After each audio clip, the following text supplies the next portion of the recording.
ਜਾਂ ਸਵੇਰੇ ਜਪਜੀ ਸਾਹਿਬ ਦਾ ਪਾਠ ਸ਼ੁਰੂ ਕੀਤਾ ਹੁੰਦਾ ਹੈ, समाप्ति रहरास साहब दी हो जाती है। क्यों? क्योंकि हर हर नित करें रसना, कहया किछु न जानी। रसना कह रही है हरी हरी, पर जानती नहीं मैं की पढ़ रही हां, बस पढ़ रही है। मन घोड़े खरीद रहा है, मन बछेरे की संभाल कर रही है। मन तो दौड़े हुए है, मन की हाजरी है ही नहीं। तीजा मन को हाजिर करना सी, ए मन चंचला चतुराई किने ना पाया। आवाज दे इस मन नू, तू हाजिर हो, ए मन प्यारिया तू सदा रहो हर नाले। शरीरक तौर ते हाजिर हो, अखां तड़ियां जागदियां होण, कन जागदे होण, पड़ी आत्मा जागदी होवे। ए शरीरा मेरेया इस जग में आए के क्या तू कर्म कमाया। एक नेत्रो मेरे हो हर तुम में जोत धरी, ए श्रवणो मेरे हो साचा सुनना नु पठाए। आवाज दियो, हाजिर होवो। ਜਦੋਂ ਤੁਸੀਂ ਬਾਣੀ ਪੜ੍ਹਦੇ ਹੋ, ਬਾਣੀ ਪੜ੍ਹਦੇ ਤੁਹਾਡਾ ਮਨ ਬਾਹਰ ਜਾਂਦਾ ਹੈ ਸੰਸਾਰ ਵਿੱਚ, ਕਾਰ ਵਿਹਾਰ ਵਿੱਚ, ਬੱਚਿਆਂ ਵਿੱਚ। ਜਿਹੜਾ ਨਹੀਂ ਜਾਂਦਾ ਉਹਨੂੰ ਦੱਸੇ ਹੱਥ ਖੜਾ ਕਰਕੇ, ਜਿਹੜਾ ਜਾਂਦਾ ਉਹ ਹੱਥ ਖੜੇ ਕਰ ਲੈਣਾ। ਲਗਭਗ ਸਾਡੀ ਇੱਥੋਂ ਤੱਕ ਸਿਰਫ ਤੁਹਾਡੀ ਹੀ ਗੱਲ ਨਹੀਂ ਹੈ, ਜਿੱਥੇ ਵੀ ਜਾਣਾ ਵਾ ਆਮ ਸਮੱਸਿਆ ਹੈ ਕਿ ਬਾਣੀ ਪੜ੍ਹਦਿਆਂ ਸਾਡਾ ਮਨ ਸੰਸਾਰ ਵਿੱਚ, ਪਰਿਵਾਰ ਵਿੱਚ, ਕਾਰ ਵਿਹਾਰ ਵਿੱਚ ਚਲਾ ਜਾਂਦਾ ਹੈ। ਤੇ ਇਹਦੇ ਨਾਲ ਕੀ ਹੁੰਦਾ, ਧਿਆਨ ਭੰਗ ਹੋ ਜਾਂਦਾ ਹੈ। ਬਾਣੀ ਪੜ੍ਹਦੇ ਆ ਧਿਆਨ ਭੰਗ ਹੋ ਜਾਂਦਾ ਹੈ ਜੀ, ਲੱਗਦਾ ਹੀ ਨਹੀਂ, ਧਿਆਨ ਭੰਗ ਹੋ ਜਾਂਦਾ। ਮੈਨੂੰ ਇੱਕ ਮਾਤਾ ਜੀ ਨੇ ਦੱਸਿਆ, ਕਹਿੰਦੇ ਕਿ ਜਦੋਂ ਮੈਂ ਬਾਣੀ ਪੜ੍ਹਦੀ ਹਾਂ ਮੇਰਾ ਧਿਆਨ ਭੰਗ ਹੋ ਜਾਂਦਾ ਹੈ। ਇੱਕ ਆਦਮੀ ਨਾਲ ਖੜਾ ਸੀ, ਉਹ ਵੀ ਕਹਿਣ ਲੱਗਾ ਬਿਲਕੁਲ ਜੀ ਗੱਲ ਸੱਚੀ ਹੈ, ਜਦੋਂ ਮੈਂ ਬਾਣੀ ਪੜ੍ਹਦਾ ਮੇਰਾ ਵੀ ਧਿਆਨ ਭੰਗ ਹੋ ਜਾਂਦਾ ਹੈ। मैं स्वामी जी पूछ लिया, मैं कि ਤੁਹਾਡਾ ਧਿਆਨ ਕਿਵੇਂ ਭੰਗ ਹੁੰਦਾ ਹੈ? ਕਹਿਣ ਲੱਗਾ ਦੇਖੋ ਜੀ, ਜਦੋਂ ਮੈਂ ਪਾਠ ਕਰਦਾ ਹਾਂ ਮੇਰਾ ਧਿਆਨ ਦੁਕਾਨ ਤੇ ਚਲਾ ਜਾਂਦਾ ਹੈ। ਜਦੋਂ ਮੈਂ ਬਾਣੀ ਪੜ੍ਹਨ ਬੈਠਦਾ ਉਦੋਂ ਮੇਰਾ ਧਿਆਨ ਮੇਰੀ ਪਤਨੀ 'ਚ ਚਲਾ ਜਾਂਦਾ ਹੈ, ਮੇਰੇ ਬੱਚਿਆਂ ਵਿੱਚ ਚਲਾ ਜਾਂਦਾ ਹੈ, ਮੇਰੇ ਪਰਿਵਾਰ, ਮੇਰੇ ਘਰ 'ਚ ਚਲਾ ਜਾਂਦਾ ਹੈ, ਮੇਰਾ ਧਿਆਨ ਭੰਗ ਹੋ ਜਾਂਦਾ ਹੈ। ਮੈਂ ਉਹਨੂੰ ਕਿਹਾ ਵੀ ਵੀਰ ਜੀ ਇਹਨੂੰ ਧਿਆਨ ਭੰਗ ਹੋਣਾ ਨਹੀਂ ਕਹਿੰਦੇ।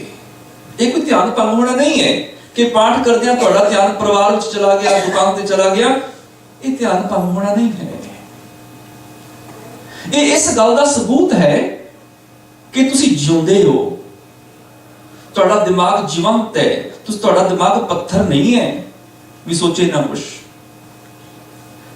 ਇਹਨੂੰ ਧਿਆਨ ਭੰਗ ਹੋਣਾ ਨਹੀਂ ਕਹਿੰਦੇ, ਬਲਕਿ ਇਹਨੂੰ ਆਖਦੇ ਨੇ ਕਿ ਸਿੱਖ ਆਪਣੀਆਂ ਜ਼ਿੰਮੇਵਾਰੀਆਂ ਪ੍ਰਤੀ ਸੁਚੇਤ ਹੈ। ਜੇ ਸਿੱਖ ਗ੍ਰਸਤੀ ਹੈ ਤੈਨੂੰ ਕਿਰਤ ਵੀ ਯਾਦ ਆਏਗੀ, ਉਹਨੂੰ ਪ੍ਰਵਾਹ ਵੀ ਯਾਦ ਆਏਗਾ। ਸਿੱਖ ਆਪਣੀਆਂ ਜ਼ਿੰਮੇਵਾਰੀਆਂ ਪ੍ਰਤੀ ਸੁਚੇਤ ਹੈ, ਉਹਨੂੰ ਆਪਣੀ ਦੁਕਾਨਦਾਰੀ ਯਾਦ ਆ ਰਹੀ ਹੈ, ਕਾਰੋਬਾਰ ਯਾਦ ਆ ਰਿਹਾ ਹੈ, ਉਹਨੂੰ ਪਰਿਵਾਰ ਤੇ ਬੱਚਿਆਂ ਦੀਆਂ ਲੋੜਾਂ ਯਾਦ ਆ ਰਹੀਆਂ ਨੇ। ਕਿਉਂਕਿ ਸਿੱਖ ਜੋਗੀਆਂ ਵਾਂਗੂ ਆਪਣਾ ਮਨ ਪੱਥਰ ਨਹੀਂ ਬਣਾ ਕੇ ਬੈਠਦਾ, ਉਹਦਾ ਮਨ ਜੀਵੰਤ ਹੈ, ਬੜਾ ਸੈਂਸਿਟਿਵ ਹੈ, ਸੰਵੇਦਨਸ਼ੀਲ ਹੈ ਬੜਾ। ਇਹਨੂੰ ਧਿਆਨ ਭੰਗ ਹੋਣਾ ਨਹੀਂ ਕਹਿੰਦੇ, ਇਹਨੂੰ ਕਹਿੰਦੇ ਨੇ ਲਾਪਰਵਾਹੀ। ਬਾਣੀ ਪੜ੍ਹਦਿਆਂ ਲਾਪਰਵਾਹੀ ਕਰਨੀ। ਫਿਰ ਧਿਆਨ ਭੰਗ ਹੋਣਾ ਕਿਹਨੂੰ ਕਹਿੰਦੇ ਨੇ? ਧਿਆਨ ਭੰਗ ਹੋਣਾ ਇਹਨੂੰ ਕਹਿੰਦੇ ਨੇ ਜਦੋਂ ਸਿੱਖ ਗੁਰਬਾਣੀ ਦਾ ਪਾਠ ਕਰਦਾ ਹੋਵੇ, ਆਪਣੀ ਪਤਨੀ ਦੀ ਬਜਾਏ ਕਿਸੇ ਦੂਸਰੇ ਦੀ ਪਤਨੀ 'ਚ ਧਿਆਨ ਜਾਵੇ, ਸਮਝ ਲਓ ਉਹਦਾ ਧਿਆਨ ਭੰਗ ਹੋ ਗਿਆ। ਇਹ ਹੈ ਧਿਆਨ ਭੰਗ ਹੋਣਾ। ਜਦੋਂ ਸਿੱਖ ਬਾਣੀ ਦਾ ਪਾਠ ਕਰਦਾ ਹੋਵੇ, ਆਪਣੀ ਦੁਕਾਨ ਦੀ ਬਜਾਏ ਗੁਆਂਢੀ ਦੀ ਦੁਕਾਨ 'ਚ ਧਿਆਨ ਚਲਾ ਜਾਏ, ਇਹਦੀ ਦੁਕਾਨ ਕਿਵੇਂ ਠੱਪ ਹੋਵੇ, ਕਿਵੇਂ ਇਹਨੂੰ ਘਾਟਾ ਪਵੇ।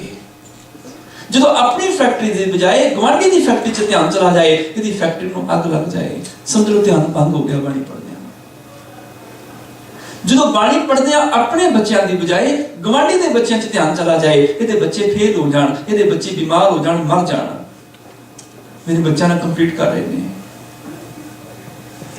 ਇਹ ਅੱਗੇ ਨਿਕਲ ਰਹੇ ਨੇ, ਸਮਝ ਲਓ ਧਿਆਨ ਭੰਗ ਹੋ ਗਿਆ। ਆਪਣੇ ਪਰਿਵਾਰ ਬੱਚਿਆਂ 'ਚ ਧਿਆਨ ਜਾਣਾ ਲਾਪਰਵਾਹੀ ਹੈ, ਪਰ बुरा सोचना किसी का यह है ध्यान भंग होना।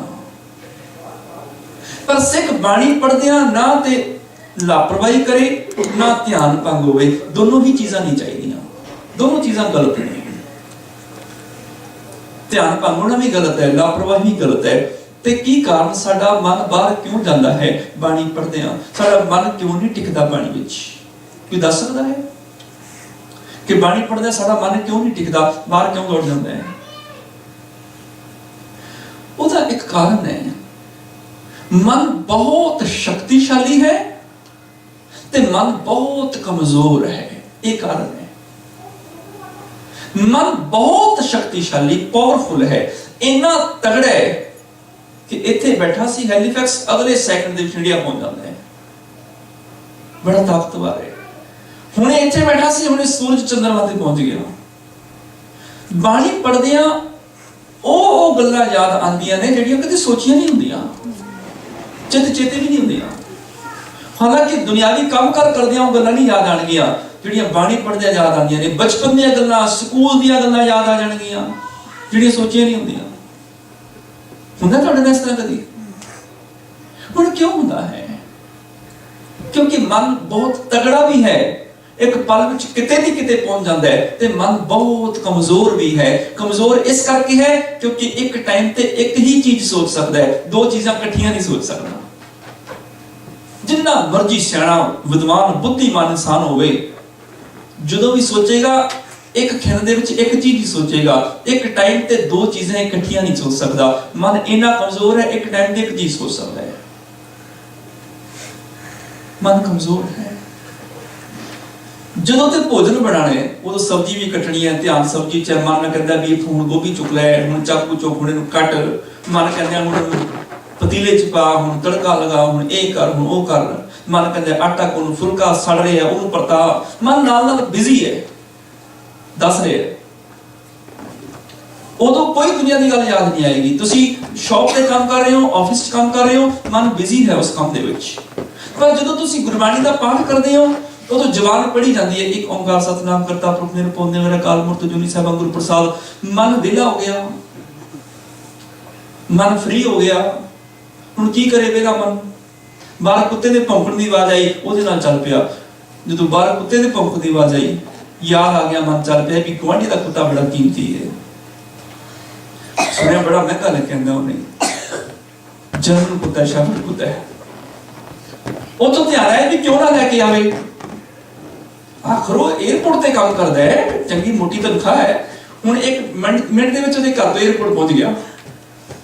एयरपोर्ट ते काम करदा, मोटी तनख्वाह आनी है, ओहदी घर दी नूं भी काम नहीं करना पैंदा, बेली बैठी रहंदी है। हुण एयरपोर्ट तो ओहदी घर वाले ते पहुंच गया, और आम ओहनूं मोटी कमाई दी, ओहनूं कमाई करन दी की लोड़ है? ओहनूं याद कीता, उदों ओहनूं याद है ते अपनी पत्नी याद आ गई, अपनी पत्नी याद आई ते किसी होर दी याद आ गई, फिर इंडिया की कोई याद आ गई, उत्थे चल पिया। स्कूल टाइम दी गल्लां याद आ गईयां। मन एक पल विच किते दी किते पहुंच जांदा है, एक पल दे विच। क्यों? क्योंकि वेला है। साडी ज़बान पढ़ रही है रहरास साहिब दा पाठ, सोदा तेरा किहा सो करके हजत वैसा स्मले, पर साडा मन वेला है। वो फिर एक तानी फड़ के ज्यों तुरना शुरू कर दिंदा है, ज्यों तुरन लगदा है, एक नाल दूजी गल, दूजी नाल तीजी गल जुड़दी चली जांदी है, ते बचपन दियां वो गल्लां याद आ जांदियां ने जिहड़ियां चित चेते नहीं हुंदियां। फिर तरकीब की है कि मन ना भजे ना दौड़े। ਉਹਦੇ ਲਈ ਤਰਕੀਬ ਇਹ ਵੀ ਮਨ ਨੂੰ ਬਿਜ਼ੀ ਕਰ ਦਿਓ, ਮਨ ਬਿਜ਼ੀ ਹੋ ਜਾਏ। ਉਹਦੇ ਲਈ ਮਨ ਦੀ ਹਾਜ਼ਰੀ ਚਾਹੀਦੀ ਹੈ। ਜਿਹੜੀ ਤੁਸੀਂ ਬਾਣੀ ਦੀ ਪੰਕਤੀ ਪੜ੍ਹ ਰਹੇ ਹੋ, ਤੁਸੀਂ ਉਸ ਪੰਕਤੀ ਦੇ ਨਾਲ ਵਿਚਾਰ ਕਰੋ ਕਿ ਮੈਂ ਕੀ ਪੜ੍ਹ ਰਿਹਾ ਹਾਂ। ਮੈਂ ਇੱਕ ਓਂਕਾਰ ਪੜ੍ਹਿਆ, ਇਹਦਾ ਅਰਥ ਕੀ ਹੈ? ਰੱਬ ਇੱਕ ਹੈ, ਸਾਰਿਆਂ ਵਿੱਚ ਹੈ। सतनाम मैं रोज पढ़ जाना, ਇਹਦਾ अर्थ की है? ਇਹਦਾ अर्थ है रब ਦਾ नाम सदा ही रहने वाला है, सदी भी सच है।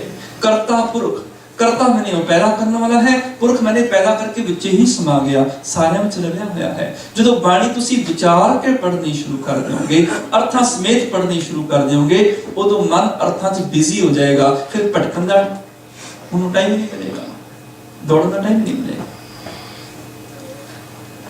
ਜਦੋਂ ਬਾਣੀ ਨੂੰ ਵਿਚਾਰ ਕੇ ਪੜ੍ਹਨਾ ਸ਼ੁਰੂ ਕਰ ਦਿਓਗੇ ਤੇ ਦੋ ਫਾਇਦੇ ਹੋਣਗੇ ਇਹਦੇ।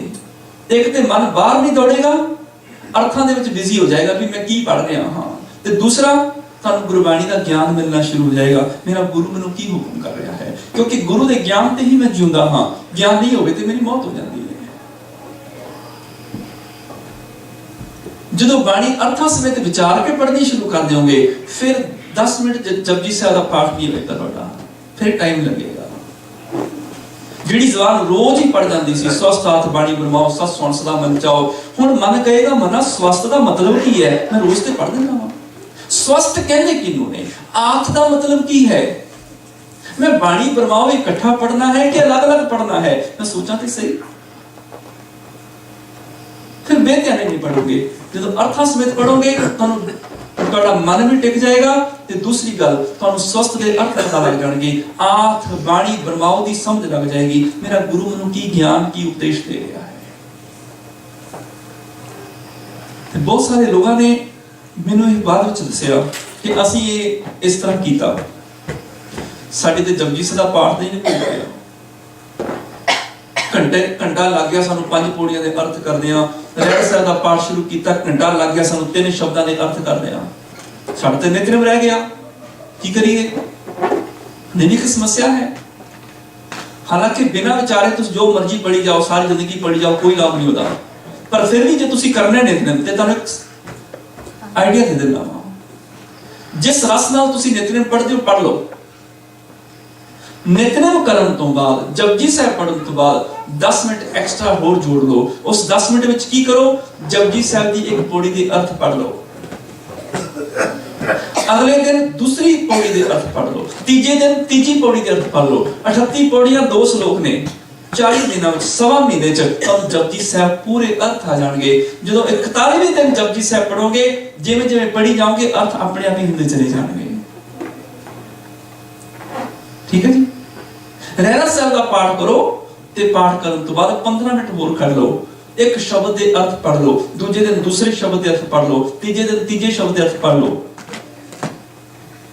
2 हफ्तियां दे विच तानू पूरी रहरास साहब दे अर्थ आ जाणगे। जदों हुण रहरास साहब पढ़ोगे एक आनंद आएगा, समझ आएगी असीं की पढ़ रहे हां। इस करके गुरबाणी दे स्टिका कर रखो, गुरबाणी दी पोथियां कर रखो।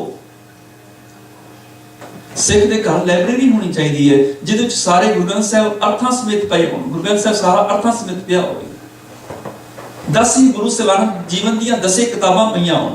बंदा सिंह बहादुर तो लैके शेर पंजाब दे समय तक दे जिन्ने भी महान गुरसिख होए ने, उन्हां दे जीवन ਦੀਆਂ किताबां पईयां होण। गुरबाणी दा इतिहास दा फिलासफी दा लिटरेचर घर विच पिया होवे, ਉਹਨੂੰ पढ़ो, ਉਹਨੂੰ विचारो, ਉਹਨੂੰ समझो।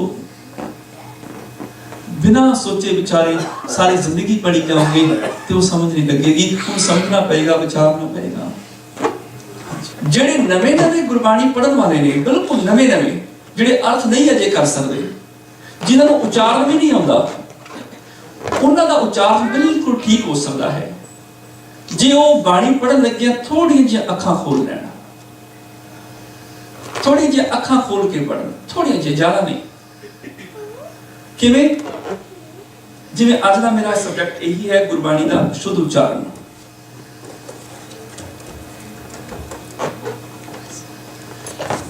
वाह वाह बाणी निरंकार है, तिस जेवड़ अवर ना कोई। गुरबाणी निरंकार दा रूप है। इस विच अकाल पुरख दा संदेश है कि सतगुरु की बाणी सत सत कर जाणो, गुर सिखो हर करता आप वो पढ़ाए। असी गुरबाणी नूं रब दे वचन समझदे हां, क्योंकि गुरु दे राही प्रभु ने वो बोल प्रगट कीते ने। ये साडा मनना है।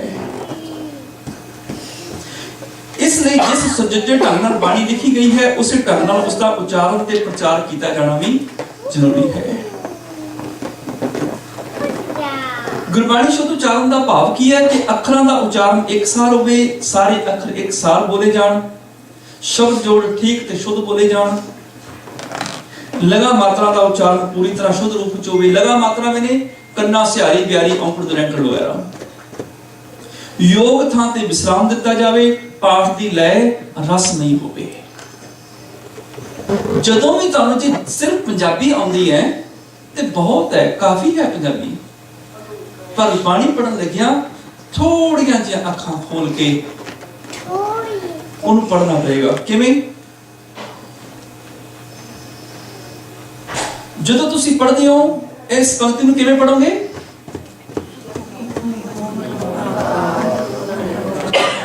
हाँ जी, बहुत वधिया तुसीं पढ़िया, पर आम मेरे वर्गे पाठी किवें पढ़दे ने? हुक्मी होवन आकार, हुक्म ना कहिया जाए।